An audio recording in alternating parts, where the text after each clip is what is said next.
महाराष्ट्र में सियासी उठापटक जो मची हुई है उसके चलते विपक्षी एकता पर भी अब एक सवालिया निशान मंडराने लगा है। 2024 के लोकसभा चुनाव में जहां विपक्षी दल एक साथ आने की कोशिश कर रहे हैं, नीतीश कुमार, शरद पवार सब मिलकर विपक्षी दलों को इकट्ठा करने की कोशिश कर रहे हैं, वहीं विपक्षी गठबंधन के सूत्रधार माने जा रहे शरद पवार जो हैं उनकी पार्टी में ही फूट पड़ गई है। उनके भतीजे अजीत पवार बगावत जिस तरीके से उन्होंने की है और एनडीए के साथ चले गए हैं, उससे शरद पवार के और एनसीपी के जो कद था उस पर काफी फर्क पड़ा है। एनसीपी के कई विधायक अभी भी एक साथ जो शिंदे सरकार है उसमें मंत्री बन गए, 9 लोग डिप्टी मुख्यमंत्री अजीत पवार को मिला के। विपक्षी दलों की जो अगली बैठक है वो बेंगलुरु में 16-17 को बुलाई जा सकती है।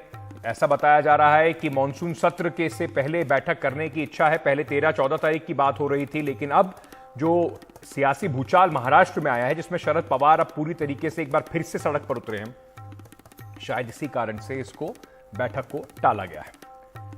लेकिन कुल मिलाकर इसके आसार जो हैं वो सिर्फ महाराष्ट्र तक रहने वाले नहीं हैं।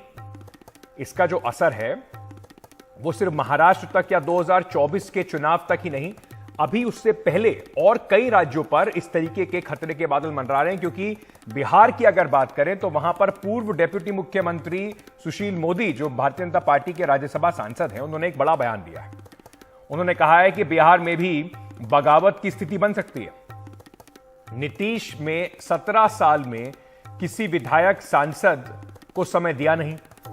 जब से नीतीश कुमार ने राहुल गांधी को नेता स्वीकार किया है, तेजस्वी यादव को अपने उत्तराधिकारी के तौर पर आगे बढ़ाया है, तब से जेडीयू में विद्रोह की स्थिति बनी हुई है। जेडीयू पर राजद को अपना वजूद बचाने के लिए संकट जो है वो गहरा रहा है। नीतीश कुमार को बीजेपी अब स्वीकार नहीं करेगी, ऐसा सुशील मोदी ने आज साफ तौर पे कहा।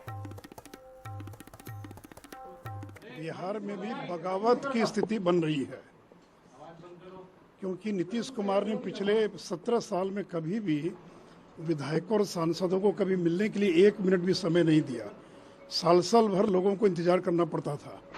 अब वो प्रत्येक विधायक सांसद को आधा घंटा समय दे रहे हैं। और विशेष करके जब से नीतीश कुमार ने राहुल गांधी को एक प्रकार से अगली लड़ाई के लिए नेता स्वीकार कर लिया और तेजस्वी यादव को अपना उत्तराधिकारी बना दिया, तब से जनता दल में विद्रोह की स्थिति है।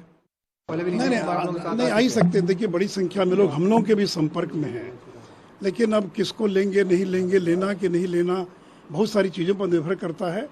लेकिन कुल मिलाकर एक अस्थिरता का माहौल है, एक जनता दलियों के अंदर एक उदासी है, लोगों का अपना भविष्य अंधकार में दिखाई पड़ रहा है। उनको लग रहा है कि नीतीश कुमार के बाद क्या होगा, बहुत हो गया। आपको 17 साल हम लोगों ने ढोया, अब बीजेपी नीतीश कुमार को न तो स्वीकार करेगी और नहीं ढोने के लिए और भविष्य में तैयार है।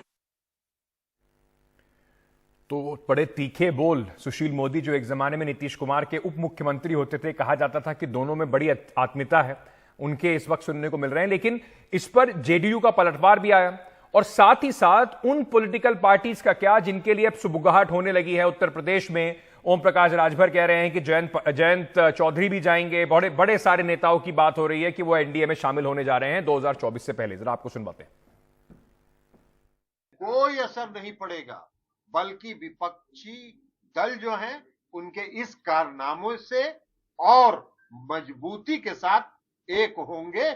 और ये उनका कारनामा जो है ये इस बात का प्रमाण है कि वो घबराए हुए हैं।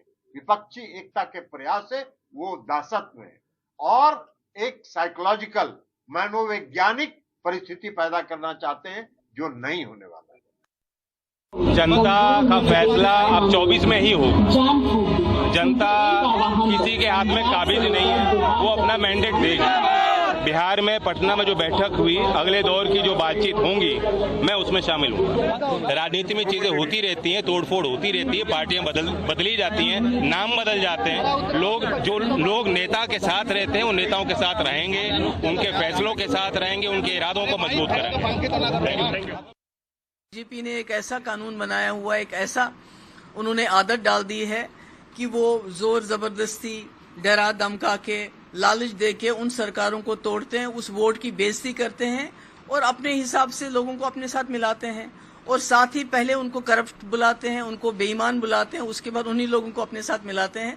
तो मैं समझती हूँ कहीं ना कहीं जो हमारे मुल्क की जमहूरियत को ये सबसे बड़ा धचका है। नहीं, मैं वही कह रही हूँ कि अभी तो कुछ दिन पहले मेरे ख्याल में बीजेपी के एक बहुत बड़े लीडर ने शायद भोपाल में या कहीं ये कहा कि एनसीपी के खिलाफ बहुत बड़े घोटाले हैं, इतने 1000 करोड़ के घोटाले हैं और नाम लेके लिए, और आज उन्हीं को मिलाया अपनी सरकार में। तो ये तो खुद बताता है कि इनकी पॉलिसी दोहरी है, ये कहते कुछ हैं करते कुछ हैं। और सबसे ज्यादा करप्शन अगर किसी सरकार में कोई पैसा बनाया है किसी जमात ने तो वो बीजेपी है। देखिए, महाराष्ट्र मत देखिए, यूपी को भी देखिए। यूपी में भी बड़ा उठापटक होने जा रहा है।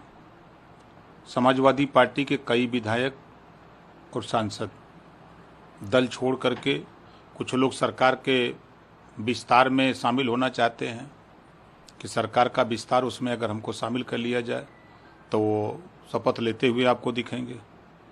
कई लोग हैं कि जो लोकसभा का टिकट चाहते हैं, वो दिल्ली से लेकर लखनऊ तक अपना जुगाड़ बैठाए हुए हैं। इस तरह का यहाँ भी वही खेल होने जा रहा है जो महाराष्ट्र में हुआ है।